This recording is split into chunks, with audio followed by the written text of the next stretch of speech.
안녕하세요. 백목사의 크리스찬 독서교실. 이번 시간은 김진흥 성약출판사에서 출간된 마르틴 루터 95개의 논제와 하이델베르크 명제라는 책을 소개합니다. 우리는 마르틴 루터에 대해서 어느 정도 알고 있죠? 자, 근데 마르틴 루터에 대해서 다시 한번 우리가 살펴보기로 하겠습니다. 마르틴 루터는 독일의 종교개혁자입니다. 당시 비텐베르크 대학교의 교수였으며 훗날 종교개혁을 일으킨 역사적인 인물입니다. 본래 아우구스티노회에 추서했던 루터는 로마 카톨릭 교회의 면죄부 판매가 회개가 없는 용서, 거짓 평안이라고 비판했으며 믿음을 통해서 의롭다함을 없는 이신칭의를 주장했습니다. 칭의를 통한 개인 구원의 새 시대를 열어주었습니다. 면죄부 판매를 비판한 루터는 1517년 95개의 논제를 게시함으로써 당시 면죄부를 대량 판매하던 도미니코의 수사이자 설계자 요한 테첼에 맞섰습니다. 1520년 교황 레오 10세로부터 모든 주장을 철회하라는 요구를 받았지만 오직 성경의 권위를 앞세우면서 성서에 어긋나는 가르침들을 거부하였습니다. 1521년 워름스회에서도 마찬가지로 신성 로마 제국의 황제인 칼 5세로부터 같은 요구를 받았으나 거부함으로써 결국 교황에게 파문을 당했습니다. 1517년 10월 31일 비텐베르크 대학교 교회문에 95개의 논제를 게시했다고 알려져 있으며 이것이 종교개혁의 시작이 되었습니다. 루터의 종교개혁은 당시 종교와 사회에 큰 영향을 주었습니다. 면죄부는 11세기 말부터 판매하기 시작되었고 르네상스 시대에 크게 달했습니다. 교황 레오 10세는 베드로 대성당을 짓기 위해 1506년 일괄 면죄부를 대량 세일에 나섰습니다. 1500년대 초 마인츠 대교조 알브레이트는 그의 초입세를 납부하기 위해 면죄부 판매에 열을 올렸습니다.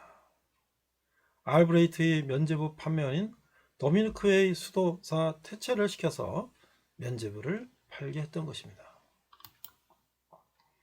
테첼은 단순히 면죄부를 산 사람만이 죄가 아니라 그의 부모, 친지의 영혼조차 면죄부를 산 돈이 금고에 떨어져 짤랑거리는 소리와 함께 연옥으로부터 튀어나온다는 식의 과대선전을 하면서 면죄부 판매에 열을 올렸습니다. 이 같은 불의를 보다 못한 마틴 루터는 이에 항의하여 95개 논조를 비텐베르크 대학 성당의 문에 내걸고 마침내 종교개혁의 불꽃을 피워 올렸습니다. 우리가 잘 아는 솔라 피데, 오직 믿음, 솔라 그라치아, 오직 은총, 솔라 스크립트라, 오직 성경이 구호입니다.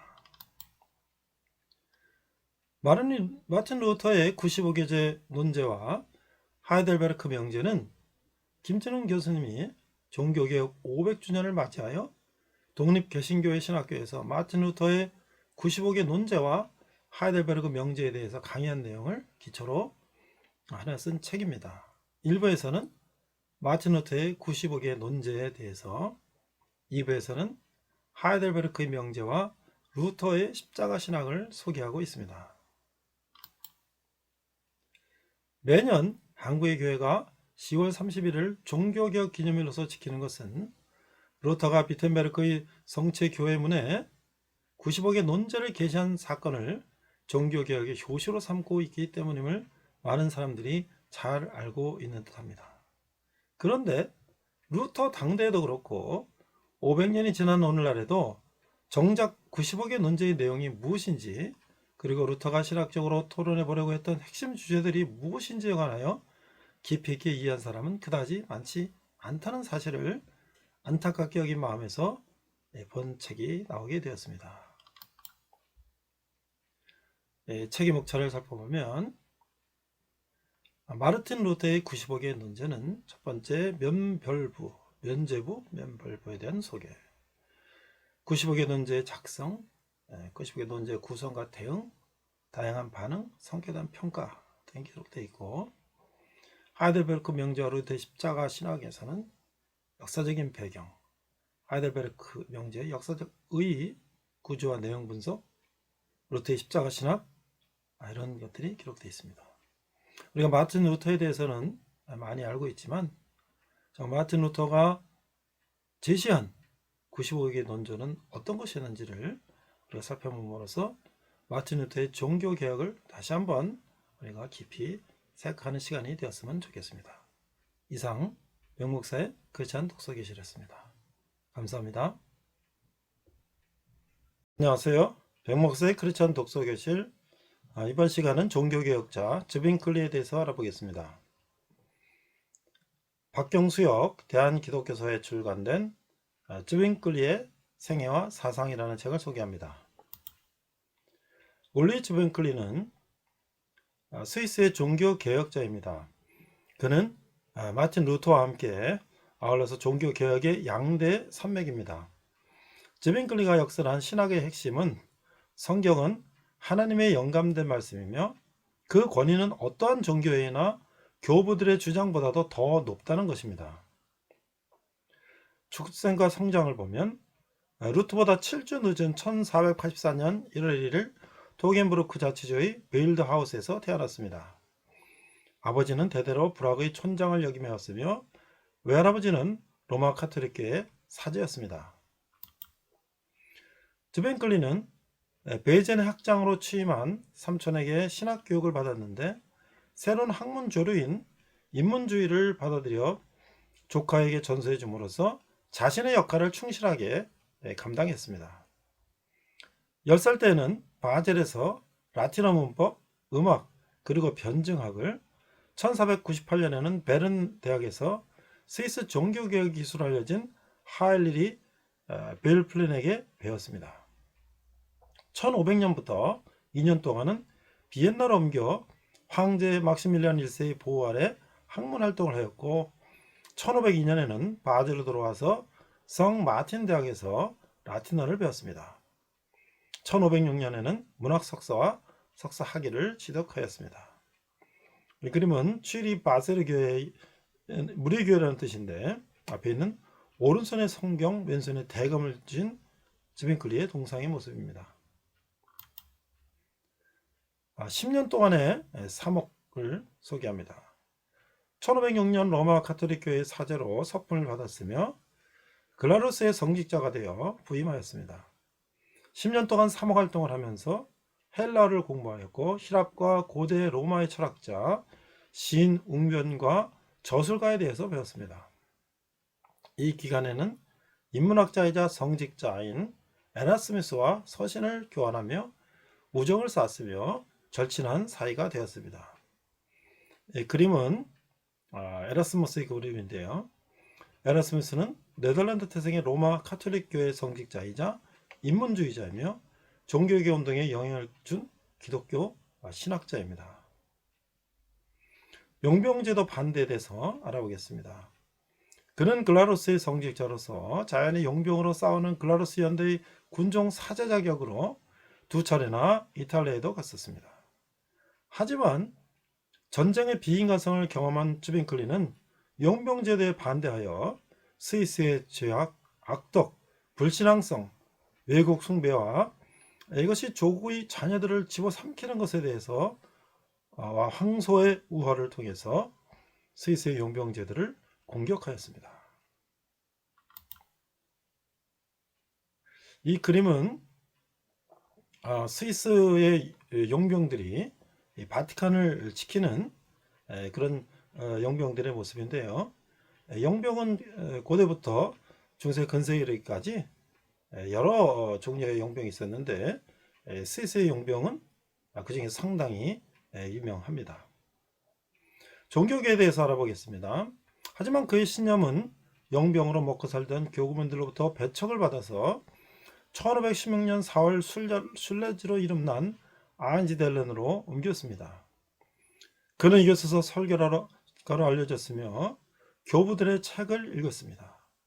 주일 미사 시간에는 구입하면 연옥의 영혼들이 죄를 용서받는다는 면죄부의 해악성을 고발하는 설교를 하였습니다. 동시에 그는 로마 교양청을 비아방하기 시작하였습니다.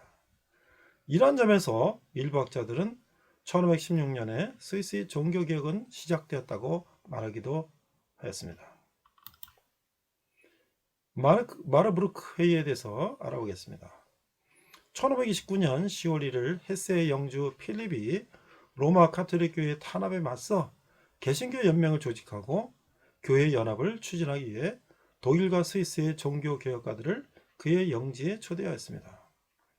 독일에서는 마틴 루터와 멜랑이턴, 가스팔 그루키거, 요하네스 브렌즈, 유스투스 요나스와 안드레아스 오시안더가 참석하였고, 스위스에서는 찌빙글리와 요하네스 웨콜라, 마디우스, 마틴 부처, 헤디오 등이 참석하였습니다. 이 그림은 마르부르크 회의를 그린 목판화입니다. 그러면 찌빙글리의 생애와 사상이라는 이 책을 한번 살펴보도록 하겠습니다. 16세기 종교개혁은 여러 성격이 복잡하게 얽혀있는 종교운동이다. 루터파, 찌빙글리파, 칼뱅파 등이 저마다 종교개혁을 주장하고 나섰다. 그런 흐름 중에서 스위스에서 일어난 종교개혁운동, 즉 취리히의 찌빙글리와 제네바의 칼뱅에게서 전해져 오는 유산을 우리는 개혁교의 전통이라고 부른다.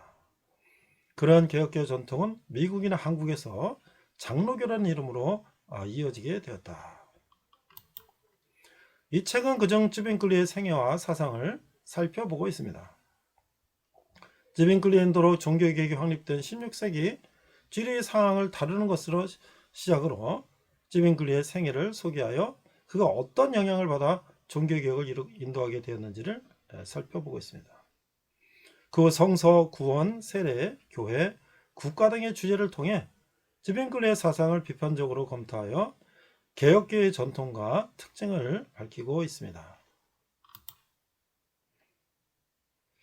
이 목차를 먼저 살펴보면 1장 쥐리히와 스위스 연맹, 2장 찌빙글리의 생애와 사역, 3장 성서, 4장 하나님의 주권, 5장 그리스도 안에서의 구원, 성령, 구원, 말씀과 성례, 세례, 성찬, 교회 등이 이제 찌빙글리의 생애와 그의 사상이 수록되어 있습니다. 종교개혁자 마틴 루터, 칼빈, 찌빙글리로 이어지는 종교개혁자들에 대해서 우리가 공부하면서 오늘날 우리 개신교가 한국에 어떻게 영향을 미쳤는지를 살펴보는 것도 중요한 공부가 될 것입니다. 이상 백목사의 크리스찬 독서교실이었습니다. 감사합니다. 안녕하세요. 백목사의 크리스찬 독서교실. 이번 시간은 존 칼빈의 저서를 B.R. 우드가 편집하였으며 스테반 황 번역인 생명의 말씀사 출판 존 칼빈의 쉽게 읽는 기독교 강요라는 책을 소개합니다. 먼저 존 칼빈, 프랑스어로는 장 칼뱅이 되겠습니다. 를 소개합니다. 1509년 출생하셨으며 1564년에 돌아가셨습니다. 장 칼뱅은 종교개혁을 이끈 프랑스 출신의 개혁교회 신학자이자 종교개혁자입니다. 하나님의 절대 주권을 강조하는 것과 구원은 전적으로 하나님에 의해 주어지는 것이라는 동력주의를 강조하였고, 개혁주의라고도 불리는 기독교 사상 중 하나인 칼뱅주의를 개창함으로써 마틴 루터, 울리히 찌빙글리가 시작한 종교개혁을 완성시켰다는 평가를 받고 있습니다. 현재 이러한 신학을 따르는 교회로는 회중교회, 개혁교회, 장로교회가 대표적입니다. 신학자인 윌리엄 커닝햄은 그를 사도 바울 다음으로 인류에게 좋은 영향을 끼친 인물로 꼽았습니다. 스펄전은 자신이 오래 살수록 점점 더 그가 만들어 놓은 체계가 완전에 가깝게 생각된다고 말했습니다. 칼뱅은 논객이자 기독교 변증가로서 많은 논쟁을 벌였고 필립 멜란히톤과 하이니 블링거 등 많은 종교개혁가들과 긍정적인 내용의 서신을 교환했습니다.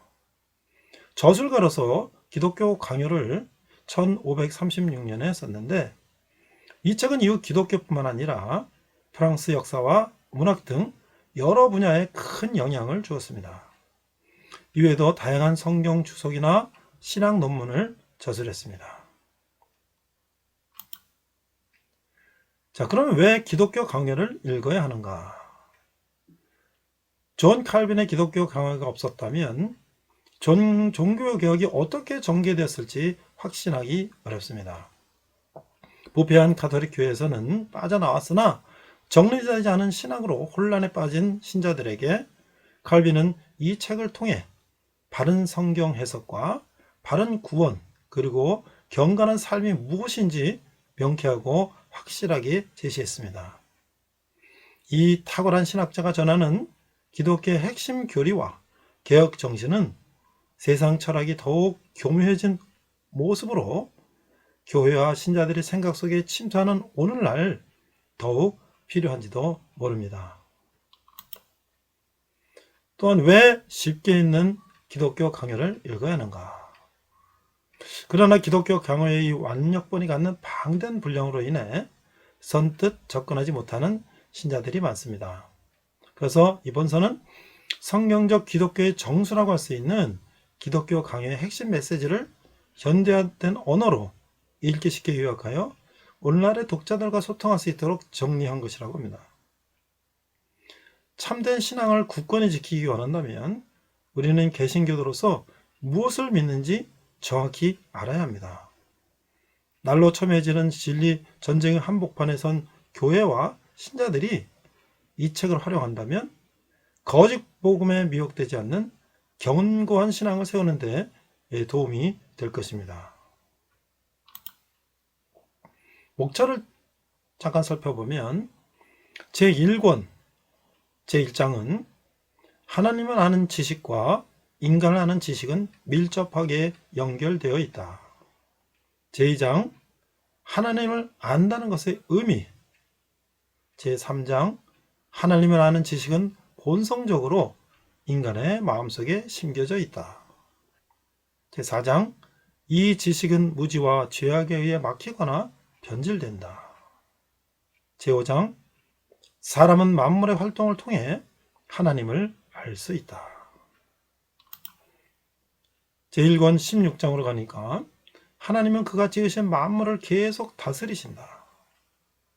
17장, 하나님의 돌보심에 대한 교훈을 적용하는 방법. 제18장, 악인들을 의롭게 사용하시는 하나님 등이 기술되어 있습니다. 제2권 구속자 하나님을 아는 지식으로 가니까 제1장 아담의 타락과 원죄, 제2장 노예 상태에 있는 인간의 의지, 제3장 인간의 의지는 죄에 속박되었으며 오직 은혜로만 자유롭게 된다. 제4장 인간의 마음 안에서 하나님이 역사하시는 방법. 제5장 각 사람이 자유의지를 가진다는 주장에 대한 대답들 등이 기록되어 있습니다. 기독교인이라면 누구나 한번 읽어볼 만한 가치가 있는 귀중한 책이라고 할 수가 있습니다. 이상 백목사의 크리스천 독서교실이었습니다. 감사합니다.